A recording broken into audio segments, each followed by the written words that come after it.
What are some of the things you do to prepare the panelists for a successful panel?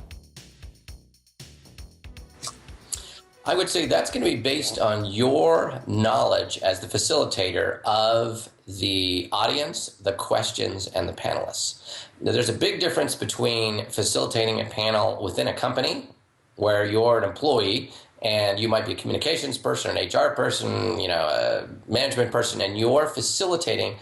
Could be an all-hands meeting, could be a leadership offsite. So this is all internal people. Saving face is hugely important, and so you need to protect your job by making sure that they look good.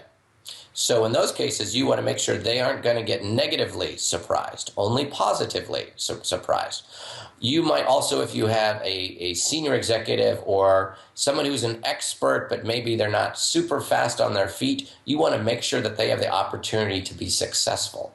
So for example, in those cases, that question behind the question, I would go to one of them, it might be there's 3 or 4 people in the panel, and I would give them the technique and say, when you get a question where it's kind of a softball question, this is where you will say, I can answer that, but let's talk about the question behind the question, and then you articulate the question. You get more credibility because of that. Another thing I prepare them with, oftentimes, where I will say, okay, towards the end, I will go to each of you and I will say, I'll do either one of 2 things. I'll say, what is the question you were really hoping no one was going to ask you? And now, again, what happens is that the audience members are, ooh. Now, because they're prepared for it, they do a little acting job.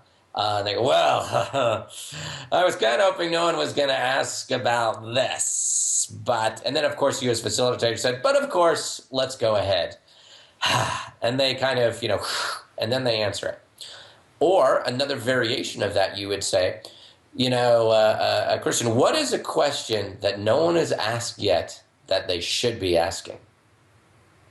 And again, so you're allowing the panelist to self-interview, to ask their own question. Now, they could take it down the path of their favorite project or their favorite pet peeve. Or they could demonstrate their insight into the audience saying, no one has asked about this. You know why no one asks about this? Because we're all deep down scared about this. And we don't want to admit it to ourselves. And I know, because I used to feel that way too, and then suddenly they morph into this great thing where they're articulating what people were thinking but were afraid to ask. Our respect for that panelist member goes through the roof.